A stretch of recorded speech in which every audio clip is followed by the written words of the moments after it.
పిల్ల బ్రతుకు అరిటాకు చందమని ఏ మట్టి ఇంటికి నేను స్వామి సుట్టాని అసలే కాను నాకే బాధలు ఉన్నా నంది చెవులోనే చెబుతూ ఉన్నా నిన్ను కొలుచుకుంటా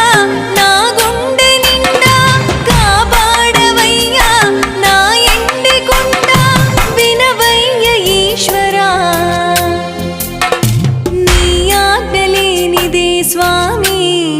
చిన్న చీమైన కుట్టదే ఏమీ నీ చూపు లేనిదే స్వామి ఈ సృష్టి లేదంట ఏమి